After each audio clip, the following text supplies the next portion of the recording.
this is a really profound crisis. It's a crisis of an old form of production and consumption in the economy. It's a crisis of its sources of energy, its means of transportation, and also a crisis of the social, racial, and gendered hierarchies that have sort of underpinned the economy for as long as we can remember. Hi, I'm Vicki Saunders. Welcome to SheEO.World, a podcast about women who are working on the world's to-do list. On this podcast, you'll meet women who are transforming systems and committed to creating a more equitable world. We have two amazing people here that I have crushed over for quite a while.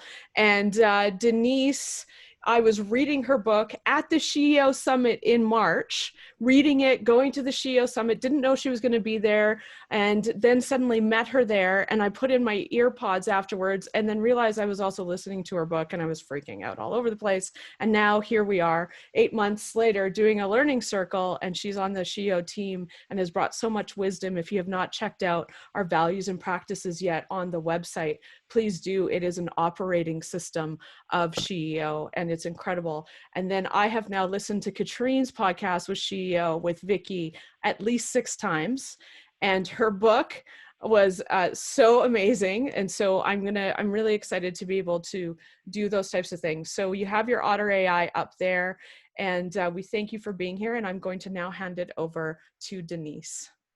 Thank you so much, Hannah, and thank you. Hannah did just an amazing job spreading the word on this today, and so thank you so much all for taking time to be here.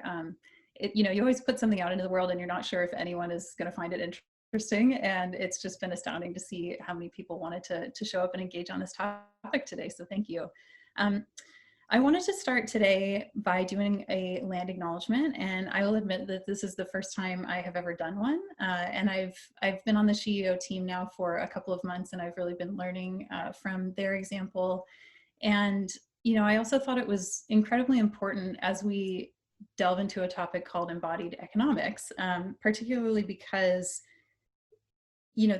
the webinar is really meant to remind us that we are born into bodies, into place, onto land, in physical locations, and that all of our lands have very rich history, and that we each also come from rich lineages. And although I personally have moved around quite a bit in my life, so I've had difficulty sort of relating to a sense of place or a sense of home, I think it's really important to acknowledge the land that I now am choosing to build my life, my marriage, my career, and my community on, and that is here in Seattle, Washington. And so I would like to take time to acknowledge that I am on the traditional land of the first people of Seattle, the Duwamish people, past and present, and honor with gratitude the land itself and the Duwamish tribe. And when I did a little bit of research, I also found out that the Duwamish have a chairwoman who has led the tribe since 1975. And I thought that sounded like much more stable, sound leadership than most of us are dealing with in most of the countries we're calling in from, aside from perhaps New Zealand. So thank you for letting me do that and for being here with us.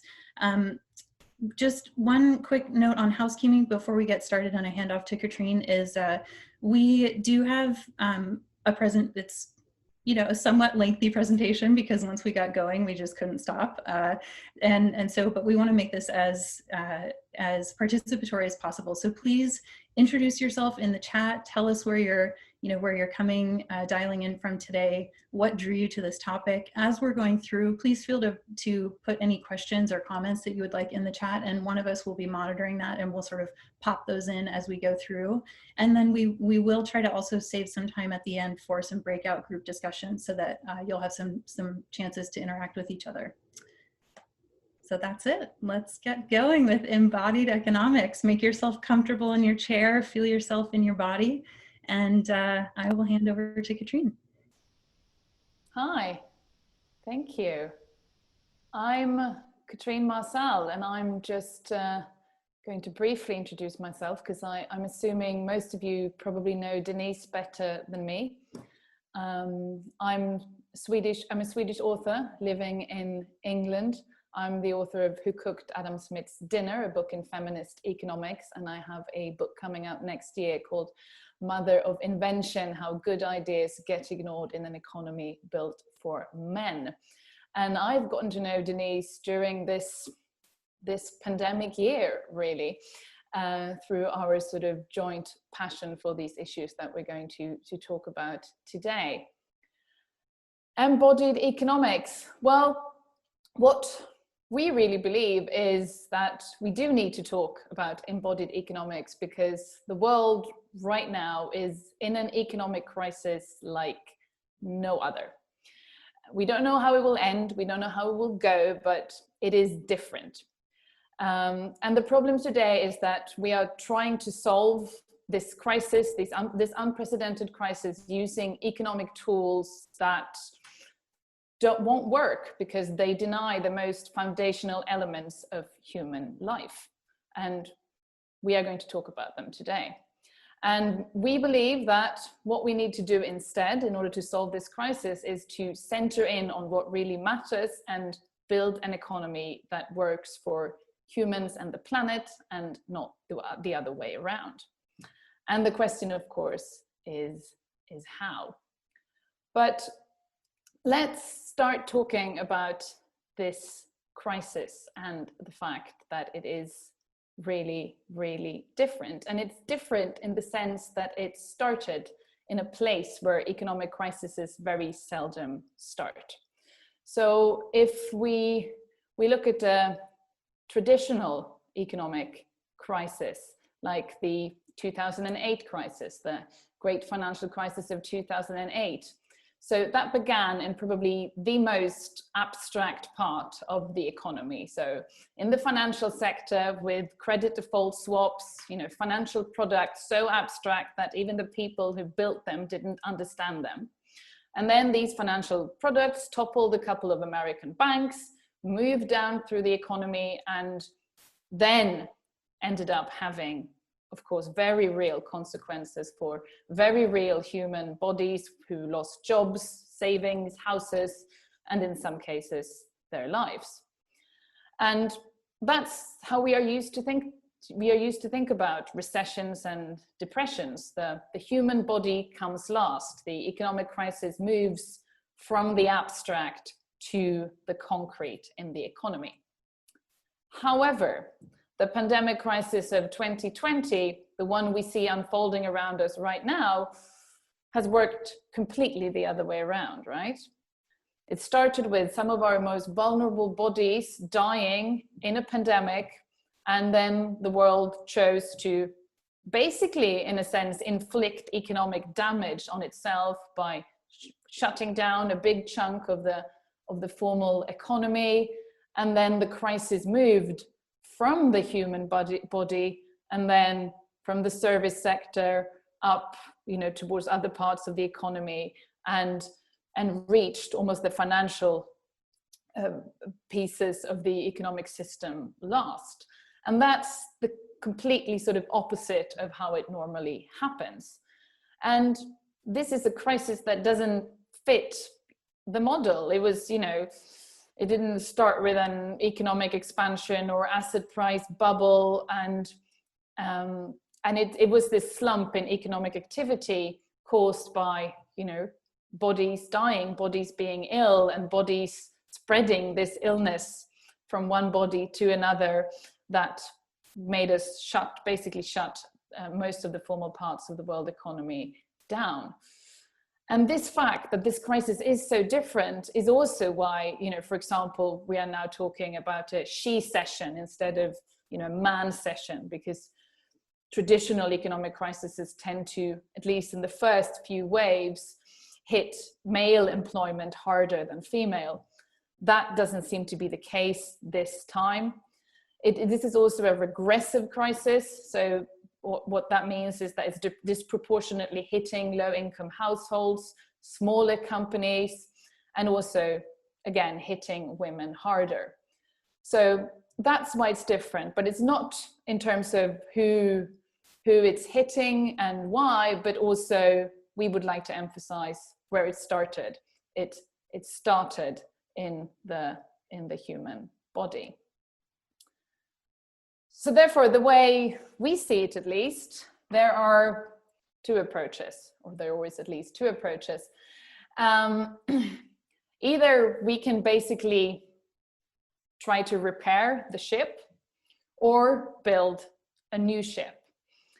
And if we pick option one, to try to repair the ship, and I think me and Denise would argue that most discussion or economic discussion about this crisis is in this paradigm, repairing the ship. Then we talk about, okay, let's figure out how we're going to revive demand in the economy after this unprecedented slump. Let's help businesses get back on their feet. Let's talk about the stimulus. Should we use fiscal or monetary policy? This stimulus, how should we finance it? How much more money should we pour into existing systems? Let's have a big debate about that. And maybe how do we get a larger share of this sort of existing cake to go to marginalized groups, because we see that many of them have been hit the hardest this time. We would argue that this is the debate we're having right now in most countries about the crisis, and that is very firmly, places it in this repairing the ship paradigm. We would argue, however, that because this crisis is so different, we should instead try to focus our efforts into building a new ship. So what would that mean? That kind of policy, that kind of answer, that kind of response would have to start in recognizing that this is so much more than just, a crisis and let's revive demand and help businesses back on their feet. This is a really profound crisis. It's a crisis of an old form of production and consumption in the economy. It's a crisis of its sources of energy, its means of transportation, and also a crisis of the social, racial, and gendered hierarchies that have sort of underpinned the economy for as long as we can remember. And we would argue that all of these things have actually come together in this very dramatic year, and that is actually the crisis that we're experiencing. And if we diagnose the problem like that, then you can't just pour more money into a system like that and try to revive demand. Instead, we need new institutions, infrastructures, and financial systems that can be kind of a precondition for a new and different period of growth. So the discussion should not just be about, the size of a stimulus or reviving demand. It should be about, what kind of economic growth do we want? And there's a quote by the economist Mariana Mazzucato that says, economic growth doesn't only have a rate, but also a direction, which I find very, very important. And this insight often gets lost, and especially in this time of crisis, that yes, we can revive demand and we can get the economy going again, but in what direction do we want it to be going? I mean, growth can be very many different things. You can get the same impact on growth from building bombs as buying opera tickets. It would, show up as the same number in economic statistics, but it's a very different thing. And that's the discussion we need to have. Denise, you want to? Yeah, so these two photos here, well, the first image on the right is actually from the World Economic Forum Global Risks Report. And what I found interesting about this is that, there's recognition when you see an image like this, that we are now in a time where all of these crises that we're facing are completely overlapping and intersecting. There's no siloing anymore. And so the two biggest nodes that they identify here are climate action failure and social instability. But we know that when you live in a complex adaptive system like we do, that all of these things tend to have feedback loops that exacerbate each other. And so when I saw this image on the left of migrant workers in California picking food to get to our grocery stores during the pandemic while the wildfires were happening, to me, this epitomized this idea that our ecological, our social, our migratory and our economic crises are all so now entwined and, if you will, sort of intersectional, that we can no longer take these old approaches that try to silo and try to that don't look at the entire system as one entity. And so that's I just find this image so profound in that way. Mm. And when you see that image, and you wouldn't just suggest reviving demand within that sort of system, because you clearly see that it's not working. And I mean, I'm one of these people, and I think many other of you who might be on this call right now are people who have been feeling a lot of things this year. And we're in a strange moment. And I found this quote, which at least to me expressed a bit of what I think I've been feeling. And it's a quote by the English poet Matthew Arnold, and it's from after another economic crisis, the economic crisis of 1847, where he described the moment as, wandering between two worlds, one dead, the other powerless to be born.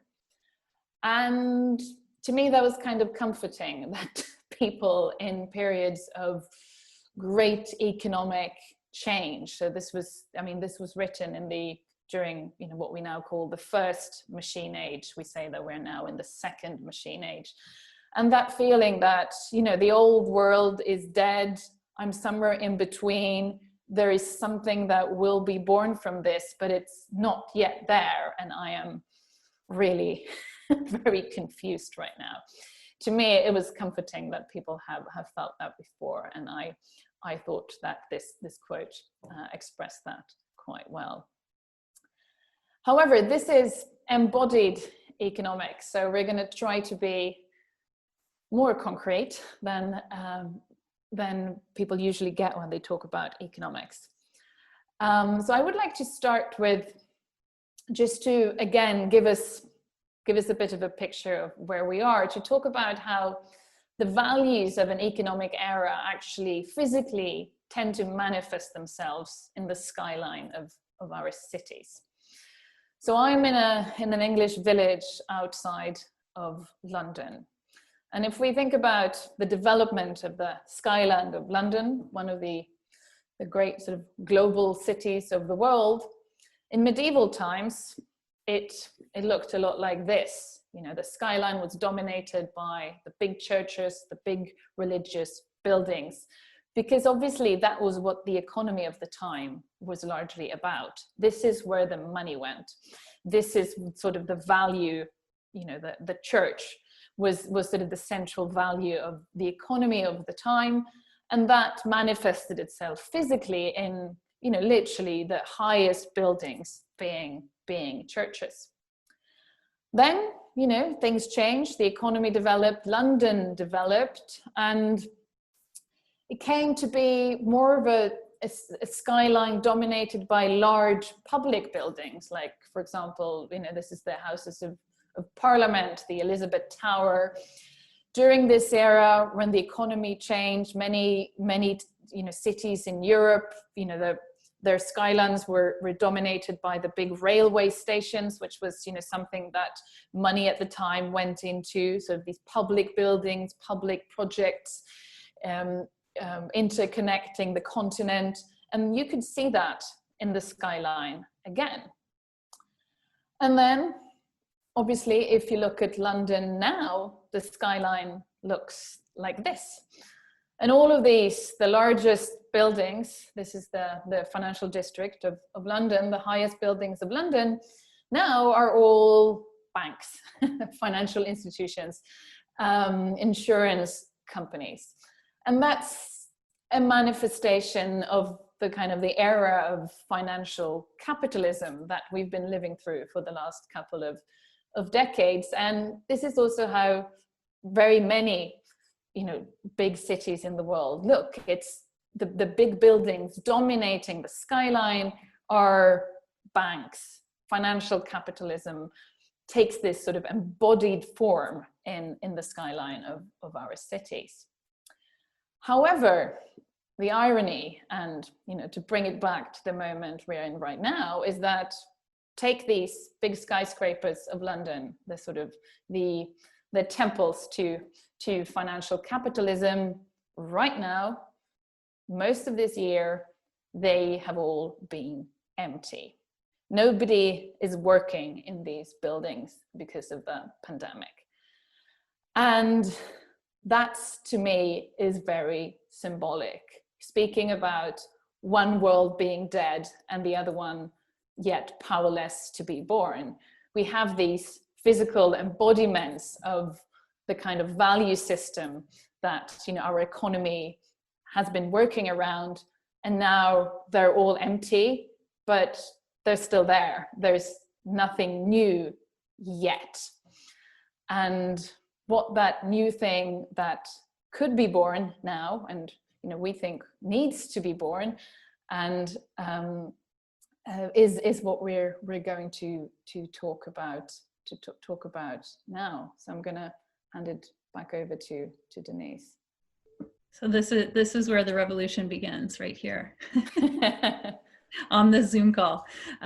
So when Katrine and I were talking about this and sort of thinking about what would it look like if you actually started, tabula rasa with a blank slate, and you prioritized and you recognized and you re-centered the most foundational elements of human experience. What would an economic system look like based on those elements? And these are what we came up with. We would love to get your feedback and thoughts. What are we missing? What have we overlooked? What might you take out? But these were the 5 that we came up with. So care, connection, the body, of course, nature, and power. And what we want to do in this presentation is walk through each of these, talk about some examples that we think are embodying these different ways of building a new system that prioritizes these.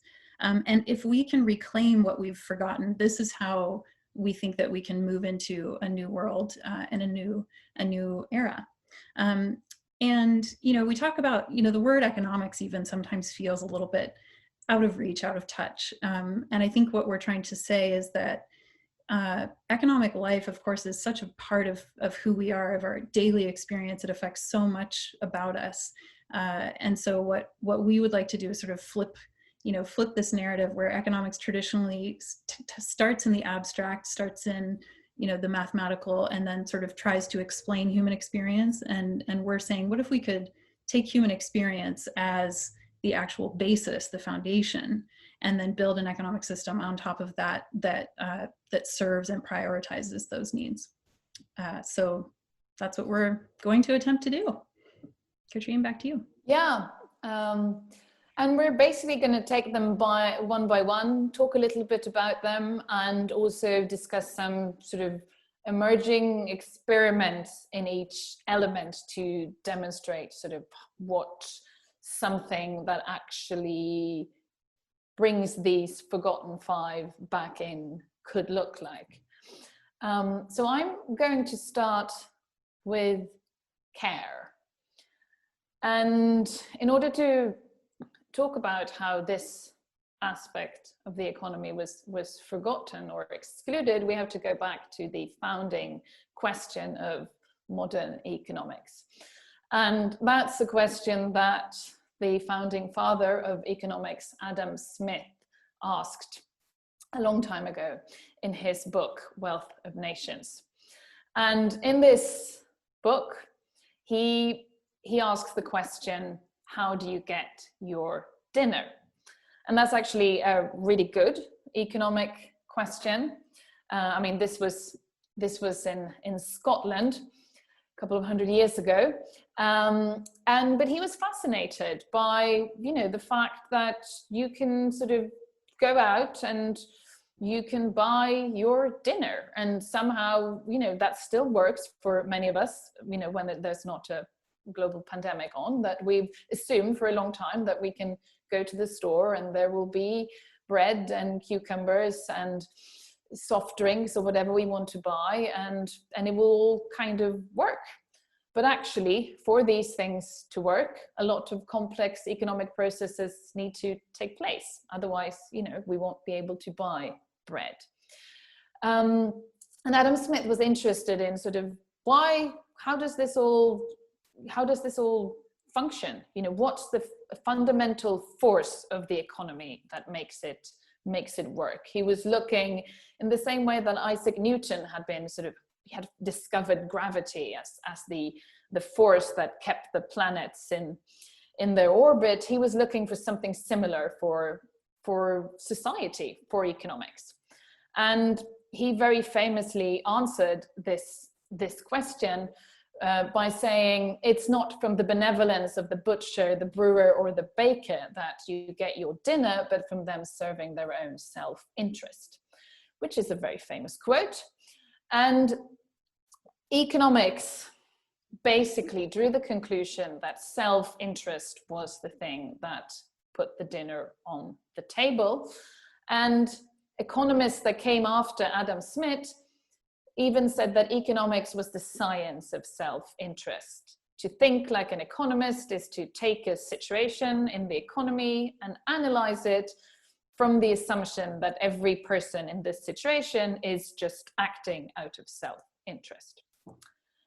The problem, however, and I talk about this in my book, which is also called Who Cooked Adam Smith's Dinner, is that Adam Smith got the answer to the founding question of economics wrong. How do I know that? Well, because if you look at Adam Smith's life, the founding father of economics lived most of his life with his mother, who looked after the household for him so that he could write his amazing books. And she was called Margaret Douglas, and she is the part to the answer, how do you get your dinner, that her son forgot, and hence ended up excluding from economics forever. The fact that it's not just that the brewer, the butcher, or the baker have to produce their goods for us to get our dinner, but somebody has to cook it. And there's a whole sector of the economy, the informal work that goes on within a household that deals with what we could very loosely call care, that has within economics been considered something that just isn't an economic activity at all.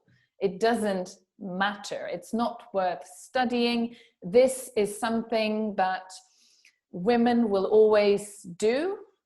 So, and because women will always do it, we don't have to think about it. We don't have to measure it. We don't have to think about what impact it has on other things in the economy. It's just there. Adam Smith forgot about his mom. The problem with this is that this exclusion of care from economic thinking, I mean, care in a broad sense, informal work within the household, traditional female work, has led to a situation when we don't really know how our economies work. I mean, especially in developing economies, this sector can be 15-20% of the whole economy, and it is completely invisible in GDP statistics, for example. It also has contributed to the situation, that women as a group earn less than men. And this, in today's world, largely has to do that women, do more of this unpaid work in the economy. and B, to a larger extent, work in, for example, the care sector, which is badly paid in almost every economy of the world, because there's an economic logic that says that if women have performed this work for free, then why should we pay them a lot for this? There are examples of how these things can be done differently. Examples, recently when care has been viewed differently economically. There's the famous case of Christine Bartlett from New Zealand, a care worker who lodged an application that she was not receiving equal pay as per the Equal Pay Act. And she argued that she had worked for 20 years for very low pay because her type of care work was largely performed by women. And she actually ended up winning this case by arguing that what is really the difference between somebody who cares for elderly people and, for example, a prison guard? They're both dealing with challenging behaviors, including sexual behaviors and aggressions. Why are we paying one much more than the other? And this was an important shift in the sense that it was a move from thinking about equal pay for equal work to thinking about equal pay for work of equal worth. And if something like that would be implemented, not just in New Zealand, but in our economic thinking in most of the world, then we could actually start seeing some movement in terms of the gender pay gap between men and women. In Sweden, where I'm from, for example, the gender pay gap has not moved for 30 years. And it's largely to do with this: women work in care, and care is undervalued. So that's number one of the forgotten five, care. The second one, we would argue, is connection. So that's something that economics is also blind to, the fact that human interaction actually changes the nature of an economic situation. There's a famous sort of case study from behavioral economics where people were standing outside on the street with a sofa in an experiment, asking people to help them carry the sofa into a building. And in one version of the experiment, they asked, would you help me carry this sofa? And in the other experiment, they asked, I'll pay you if you help me carry this sofa. And if you looked at this situation from the viewpoint of traditional economics, it's incomprehensible what happened. Because what happened was that more people were actually willing to help if they were not offered money for it. So to a traditional economist, this doesn't make sense at all, because obviously if you get money for something, that's an extra incentive to do it. But that's not what happened because of this factor, connection. There was in the situation where you were asking for help, please help, can you help me carry this sofa? Without the introduction of money, the situation is different. There's a relationship there, and it's the nature of that relationship that makes people help you. And when you introduce money as a factor, that relationship just it changes. And that's something that traditional economics can't explain. So an example of this is to stay within the area of care is, care workers, when things like when care work is sort of pushed into the framework of the gig economy. And for example, within the public sector in Sweden, even though it's the public sector, because the work is run for the people working in, for example, elderly care, their workday is run by these mobile phone apps, and they are directed, between the different tasks they are going to do as if they worked at the Amazon warehouse. That's something that changes the nature of their work. And within traditional economics, you are not able to analyze that and see that might, for example, have an effect on their working conditions. It might have an effect on the quality of the care. And therefore, there are lots of interesting experiments, well, not lots, but there are some interesting experiments about recognizing this element of connection and experimenting with different types of platforms, you know, that are carer owned, perhaps cooperative, and using technology in a different way, recognizing that the way the technology is set up, the way the incentives are set up, changes the connection and the relationships between people, and therefore the nature of the whole situation. So those are the first two ones, care and connection. Thank you. Okay, so quickly, we glossed over the fact that Katrine wrote this amazing book, and I highly, highly recommend that everybody go and get it. It was hugely informative and impactful for my way of thinking, and plus it's just hilarious and a lot of fun to read. So so definitely please pick it up. Now now we're moving on to the body, which I stole all these photos from two wonderful SheEO ventures, Isle and Awa. I hope they don't mind. One is a Canadian, one's a New Zealand venture, but they just have such gorgeous photos that I wanted to include them here.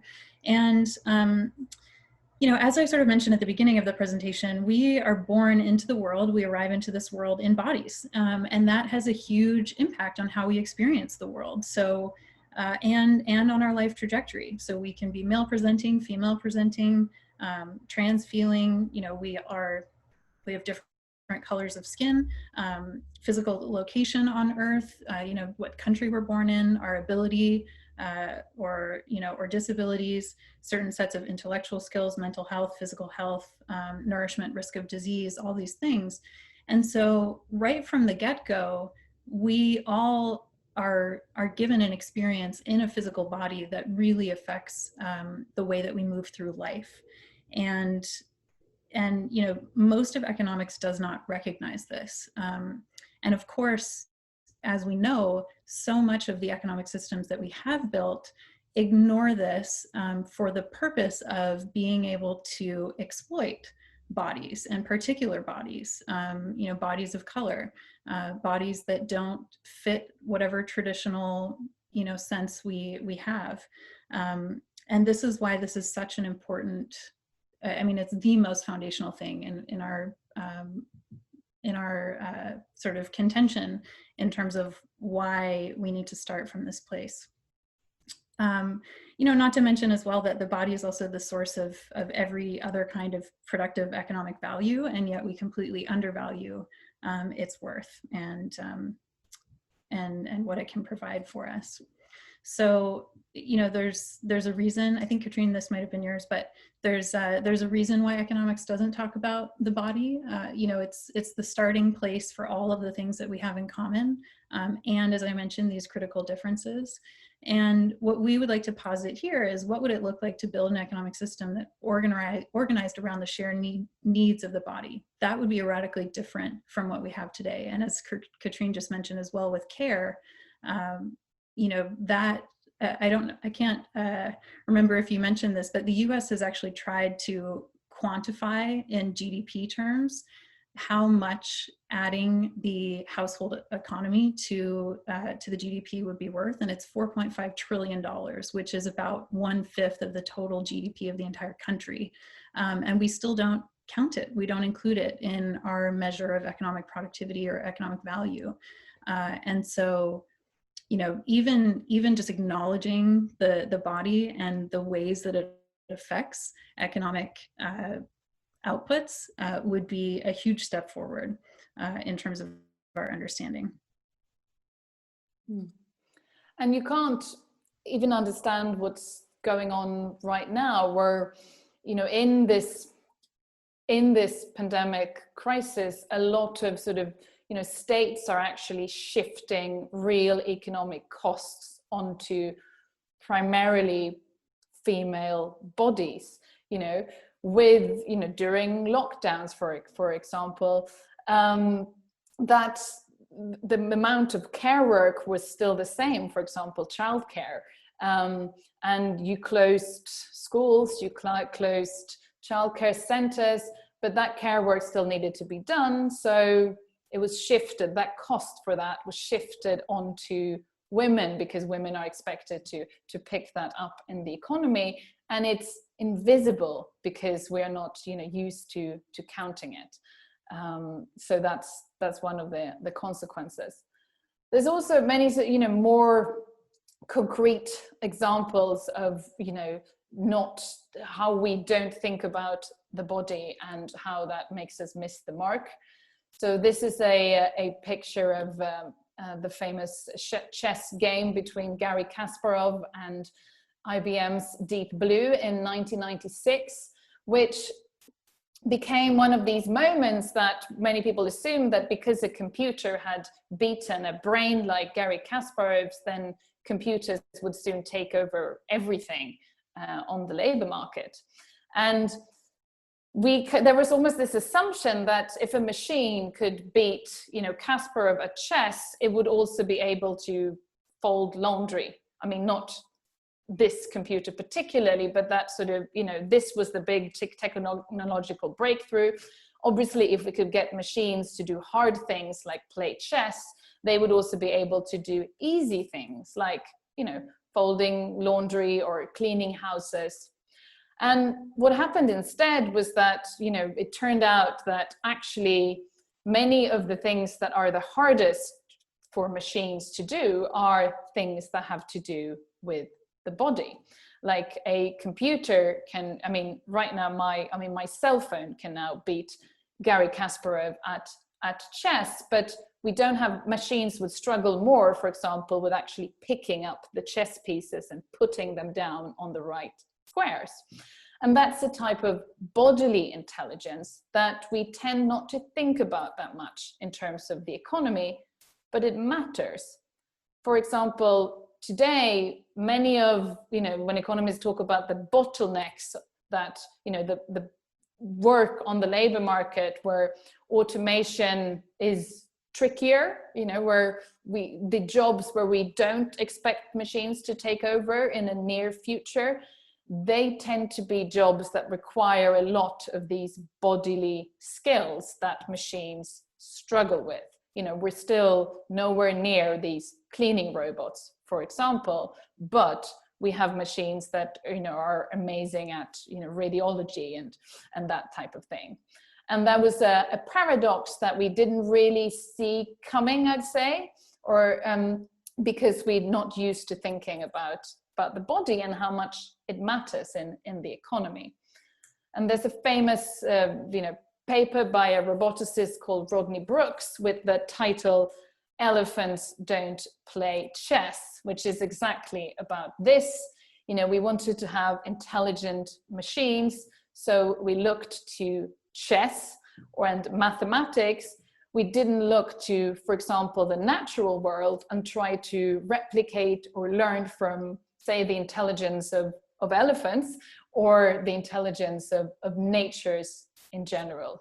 And that's what Denise is going to talk about now. Thank you. Also, Edita, I think is how you say your name. Thank you for your great comment. Today's economy completely ignores bodily intelligence. And I realized I forgot to say two things I wanted to emphasize.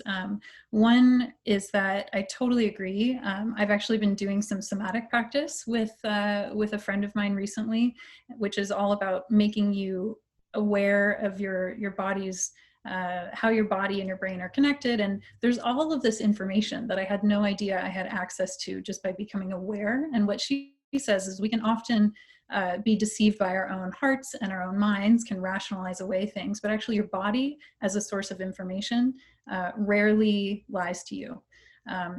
And so I think that there's whole depths of knowledge that we're really beginning to understand about, you know, our own bodily intelligence. The other thing I wanted to say was in economics, we have this concept of externalities, right? And that companies that pollute in, you know, a foreign country perhaps, or they use labor that's very low paid, we call that an externality. Well, again, so many of these externalities that economics tends to sort of explain away tend to be perpetrated again on, you know, Black and brown bodies and poor bodies. And this is why we think this is so central. And I also just want to say that, you know, Katrine and I recognize we're two white women doing this webinar. And our hope is that as we build this out, we'd ideally like to turn this into a full course at some point. And we have a whole list of amazing women that we're really excited to get involved if they have interest, so that this can be a more discursive and diverse, you know, group of women thinking together about how to language this and how to articulate it, because we recognize, of course, with our own worldview that it is limited by our own bodily experience and how we have shown up in the world. So Katrine was talking about the intelligence of elephants, and yes, LGBTQ also included in those externalities for sure.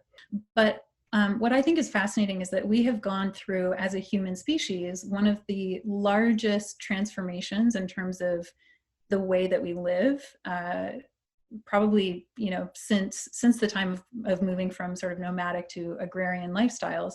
And 150 years ago in the United States, 90% of Americans were farmers. 150 years ago, 90% of people were farmers. Today, that's 2%.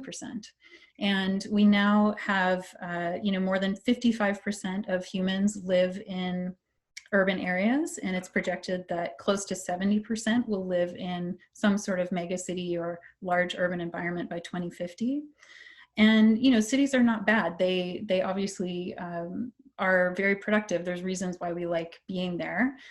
But this has been a massive shift in terms of everything from how we experience sound. You know, the sounds and the soundscape that we now have in cities is very different than what we would have had 100 years ago or 150 years ago, when we were much closer to the natural world in our day-to-day living. You know, the pacing, lighting, artificial lighting, all of these things, they actually have a profound effect, again, on our experience as bodies. And so what do we lose with this perspective? And this is a picture of Hong Kong. My husband lived there for a number of years, but I just find this so interesting because it shows the very profound lines, you know, in terms of the city and the natural world. And I think what happens is what we have done is that we have tended to see ourselves as separate from nature versus embedded within the natural world. We don't see ourselves as extensions of natural systems. We see ourselves as elevated above them, conquering, and that we have this paradigm of superiority, that nature's function essentially is to serve human needs. And this is typically, again, how economics has treated the natural world. You know, it's been ours to exploit, to turn into economic value, you know, to sort of decimate at will, to serve our own needs. And, you know, of course, there's many horrific consequences of this. But I think one of the things that I've been most interested in lately is that we are really only beginning to understand how much natural intelligence is out there. This shows a beautiful, I believe it's a lion's mane mushroom growing up in an old growth forest. And some of you, I'm sure, are familiar with mycelial networks, which are fungal networks between trees that actually transport nutrients back and forth between trees. They even do this interspecies, so that a birch tree will give nutrients perhaps to an oak tree. And this is actually the largest living organism on the planet, mycelium, and it's called the wood wide web because it's the hidden underground web of information flows and nutrient flows underneath old growth forests. I think the largest is in Portland, Oregon. And there was a big New York Times article that just came out about this a couple of days ago. So make sure to give that a look. And of course, one of the women who has really brought this to the worldwide stage is a woman named Suzanne Simard, who's been studying trees in British Columbia for the last 30 years or so. So mycelial networks are really interesting examples of natural intelligence that we're just beginning to understand. We didn't even know they existed until 40 years ago. Another one is whale communication. There's evidence to suggest that sperm whales communicate in a more complex language than human language. Again, we're just beginning to try to understand that. And this is one of my personal favorites. Bacteria communicate. Who knew? I just found this out. So they use something called quorum sensing, where they emit chemical signals, and bacteria are really, mostly single-celled organisms, but they end up communicating as an entire group, and it's really confounding scientists because they do this. They emit these chemical signals so that they can communicate to determine the size of their group, to sense what other types of bacteria are in the environment, and they can even receive communication back from other types of bacteria. And this means that they end up acting like a multi-celled organism, even though they're just these sort of brainless, single cells moving around together. And so this quorum sensing is as well something that we've only recently just discovered. And last but not least, we're going to talk about slime mold, which, has anyone heard of slime mold or knows about this? Yes. Okay. Fantastic. So slime mold is, it's again, a brainless organism. It displays these strange properties of intelligence, though, where it will basically explore its territory. And they've set it up in a maze, as an example, where they really like oats. And so they would put an oat at different ends of the maze. And it would explore the entire length of the maze by sort of fleshing its body out. And then once it found the food, it actually was able to then shrink back the areas that were not as effective at reaching the food. And so it basically found the most efficient route of getting to the food. And another example that they did here was they set up this little map, and each of these white dots is an oat again, and they set them up as to mimic the Japanese subway system in Tokyo. And each of those nodes of oats is actually one of the subway stations. And they let the slime mold go and explore the territory. And within 26 hours, it had found the most efficient route between all of the nodes in the subway station, which was just as efficient, if not more so, than all of the great engineering planners that had developed the subway station or the subway system. And so all of this is really to say that there is so much profound intelligence that we do not even yet understand, that we are at risk of losing when we treat nature as if it doesn't have its own right to existence outside of an anthropomorphic worldview. And so, of course, some people are waking up to this, and we hear so much about climate change, which of course is very important, but concurrent with that, there is a massive biodiversity crisis that's happening. Species are being lost at a really rapid rate. And so there are different ways that people are trying to approach this from an economics standpoint. And I'm going to walk through a couple of them here. So one is we tend to say, okay, well, we'll cost the damage. We'll figure out, if I cut down this forest, what does that cost in terms of the damage that was inflicted upon the ecosystem, or the other animals, the other organisms that are part of that ecosystem. The difficulty here is we do not understand ecosystems whatsoever. Bees are dying off in the US and have been for, the last 10 or 15 years. And it was only recently that a mushroom researcher named Paul Stamets figured out that actually, because there are less fungal networks, because the old growth forest is disappearing, the bees used to go and actually eat some of these mushrooms, and that would inoculate them against certain pests and bacteria. And so this is something, again, we've just only recently discovered. So we have no idea this complex web and how it works. So it's very difficult to sort of cost and put an economic value on the damage that we're inflicting. Another approach is nature-based investing. So HSBC has just put together something called a natural capital fund. They're investing in land and forests and mangroves, and trying to take a long-term approach to seeing these as assets that can be, they can generate assets from these in the long term. So that's one approach. And then another, final approach is looking at nature in terms of natural capital. So accounting for natural capital in the balance sheet is one way of doing this. And there's an effort by Ronald Cohen at Harvard called impact weighted accounting. It's not just environmental, it also looks at social. What's been really interesting is that what they do is when they look at a company, and they actually sort of, in some ways, they also do this costing the damage, and they figure out how much has this company actually inflicted on the environment, and they subtract that from the value of the company. Often, many of the companies that are, blue chip companies, the value has gone down by at least 50% when they actually start to account for all of these unaccounted for sort of externalities. So that's one effort that's underway as well. I don't think any of these are sufficient. I think that they are all incremental steps. I think they're better than what we have now.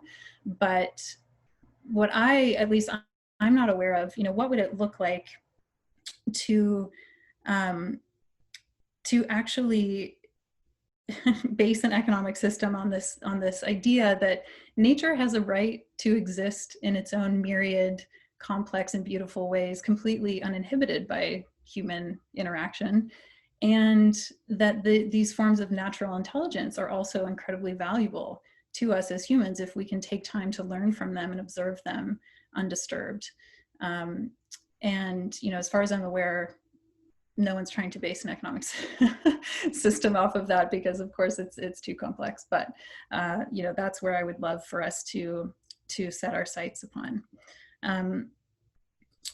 One book that I would recommend is The Nature of Economies by Jane Jacobs. She's brilliant. I spent all this past year researching and thought I had come up with a couple of original, interesting thoughts, and then I realized she wrote them all in the 80s. But one of the things that she said, which was really profound and stuck with me, was that we have this idea of survival of the fittest, and that is true. In nature, we definitely see that species that do compete and outcompete, that can outbreed and outfeed, definitely do survive. But what she says is that there's a second concurrent and equally important element of evolutionary success, which we have completely forgotten. And the second one is that a species, an animal has to maintain its own habitat. It has to ensure the ongoing preservation of the habitat that it lives in. So she says a tiger, as an example, doesn't just go around rampaging every animal once it's had its feed and it's satisfied and full. It doesn't just go on a killing spree, even though it could if it wanted to. It maintains a sort of balance. There's no such thing as equilibrium necessarily, but it maintains its habitat because that is also fundamental to its own survival.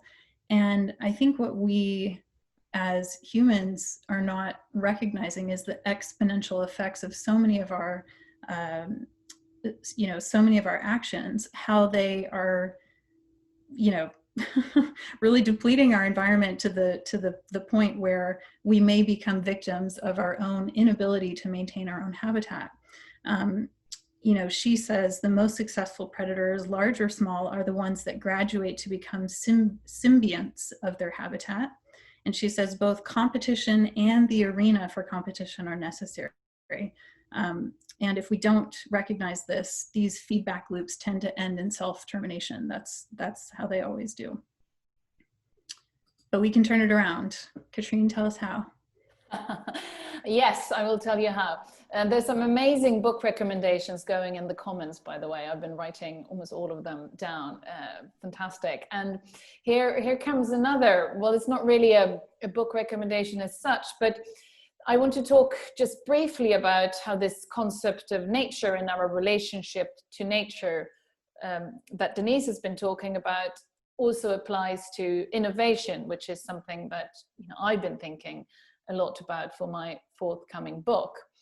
And there's a famous book by the American science journalist Charles C. Mann called The Wizard and the Prophet, where he talks about how the environmental debate for the last 50, 60 years has basically been stuck in this duel between wizards and prophets. And what he means by that is that On one hand, we have the doomsday prophets, and who are going on about the environment and climate change, and they say that if we don't respect our planet's boundaries, we won't survive. We need to scale back, conserve, protect, stop consuming. Otherwise, Earth will be uninhabitable. Stop it, stop growing, stop inventing, go back to nature, that sort of message on one hand. On the other hand, we have the wizards, and so by that he means they are all the people that see innovation and technology not as the problem in terms of the environment, but as the solution. It's the solution to environmental problems. Human beings, we've always existed in a world where nature is constantly trying to kill us in different ways, and we've always fought back with technology and innovation. This, crisis, climate change, whatever environmental crisis we're talking about, it's no different. And that's how it goes on. Wizard versus prophet, prophet versus wizard for decades, basically. And Charles C. Mann and others are frustrated with this because it doesn't seem to move forward. And what I would say is that the reason it doesn't is because the wizard and the prophet, both of them have a very similar view of nature, really, which is different from the one that Denise has been talking about. Both the wizard and the prophet profoundly see themselves as separate from nature. The prophet is worried about this separate thing from him, Mother Nature, which is dying or in pain. And the wizard, sees nature as basically a container for energy that he can use in different ways for his technology and his innovation, but they are still separate. And there's no coincidence, I'd say, that both the wizard and the prophet are male archetypes, in the sense that one of the definitions of masculinity is that it's separate from nature, which is viewed as female. So there's a third archetype that it might be time to bring back, therefore, when it comes to innovation and technology, and that's the witch. Because what's the difference between a witch and a wizard? That has a lot to do, not primarily with the witch being a female archetype and the wizard being a male one, but because there are male witches and there were male witches, but with the relationship the witch has to nature. So, she's not like the wizard up in her towers creating her technology from formal knowledge and big dusty books. She's down in the forest, getting her hands dirty, getting her knowledge, not from formal knowledge, but from herbs and her ancestors and tradition and the things that, have been accessible to her, because she's historically not been as privileged as the wizard. But there's something there that's worth bringing back, because she has a different relationship to nature.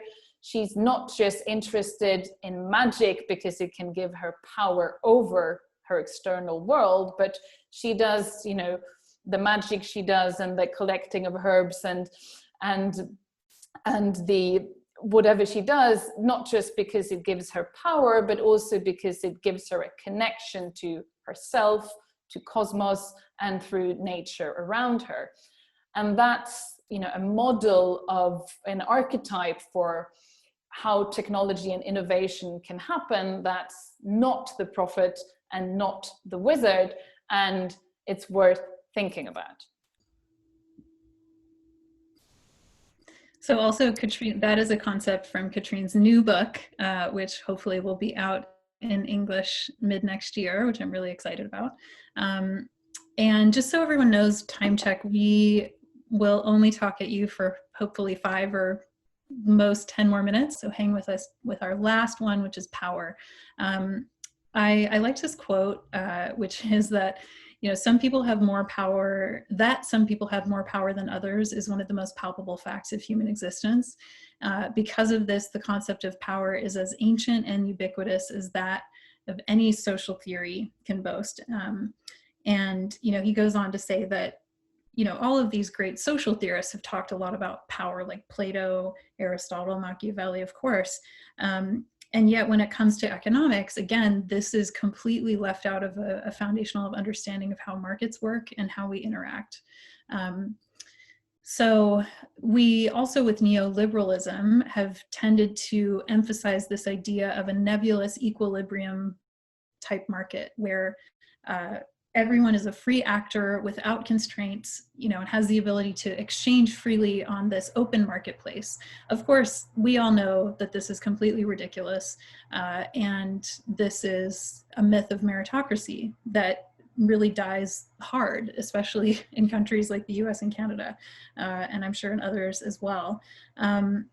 We don't start with an equal playing field, of course. And as we mentioned earlier, country of origin, body, all these things set us up with power dynamics, not because there's anything inherently wrong with those bodies, but because of the structure we live under that has privileged certain types of power over others, as Katrine mentioned with the witches, that when we show up here, there are already these inherent power dynamics that need to be taken into account.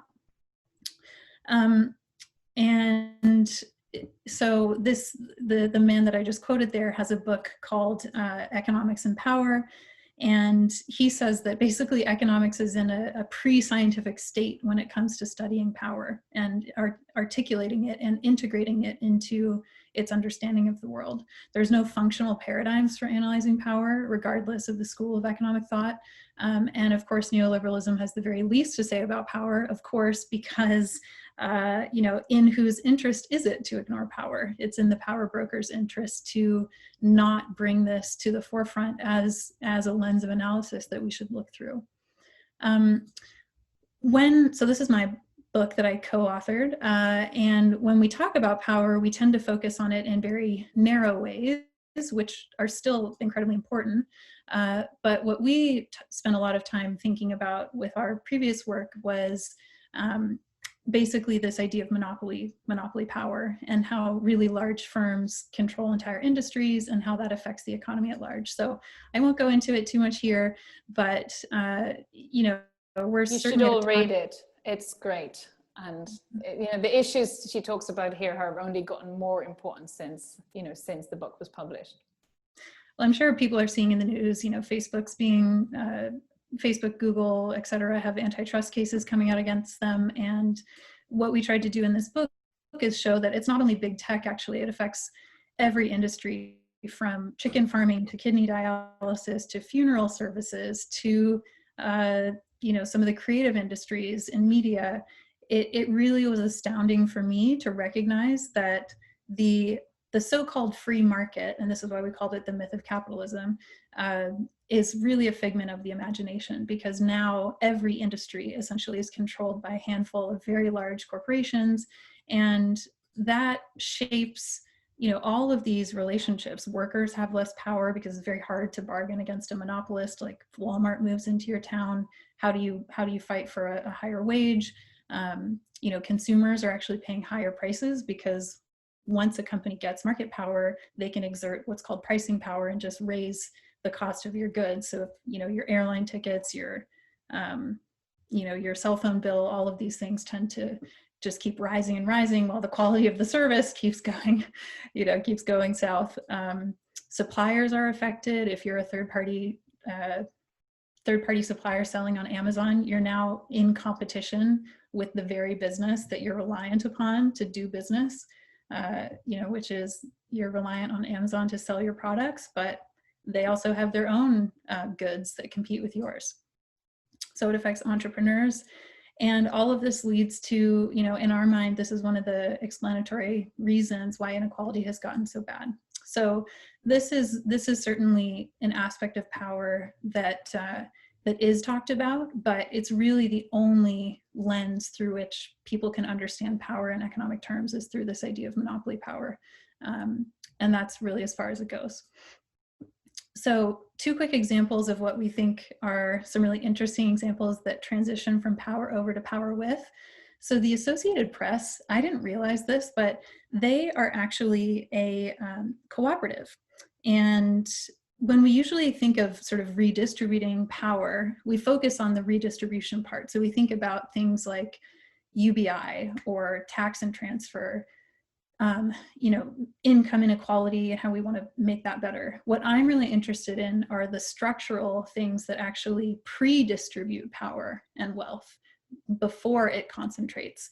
And so there are examples like the Associated Press, like I said, that's a cooperative that, and it's totally employee owned, that do this from the beginning. So you don't need to then on the back end, you know, be ensuring that workers get a fair wage because they've already shared in the profits from the beginning. What I thought was interesting is that during the recent US elections, all of the other major media conglomerates kept going, has the Associated Press called Wisconsin yet? Has the Associated Press called Florida? We're waiting on the Associated Press, because it was actually the most credible, and still is considered one of the most credible news sites, precisely because it doesn't sit within this like this totally exponential profit motive that all of the other companies are controlled by. And so I just thought it was hilarious that everyone was waiting with bated breath on the cooperative media news agency to call the election, the most important event of the entire year.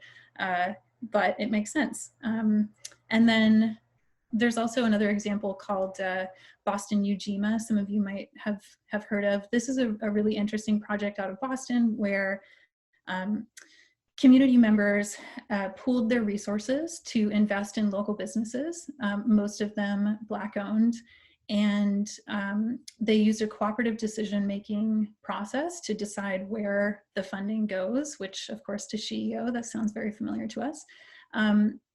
And what's also really interesting though is that they did raise outside investment capital, but the outside investors got a lower rate of return than the community members. So they really privileged the community members' risk and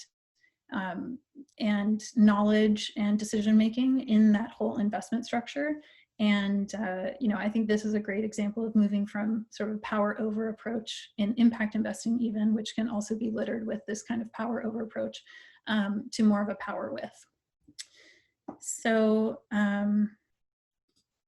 that's it. Those are the 5. And what we're advocating is that we move from the forgotten 5 to making them the foundational 5. And this is again a call to radically shift, build a new ship, as it were, what we prioritize and see in our economic systems. You know, this move from the forgotten 5 to the foundational 5, I think that's based on our, you know, on this idea that there's a reason why these 5 are the forgotten 5, because, you know, some people benefit from that and others lose out. And also there's a tremendous opportunity by sort of bringing these things back in, actually the whole cake changes, everything changes. And that's what's so fundamental. I think it shouldn't just be about, you know, slicing up the existing cake, you know, in a more equal pieces to give to groups that before, you know, previously haven't had so much. It's about, you know, creating something completely new. And, you know, the foundational 5 could really do that, we believe.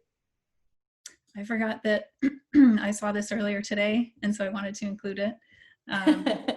But this is the American poet Audre Lorde, and let's just sit with this. So happy to be here with all of you.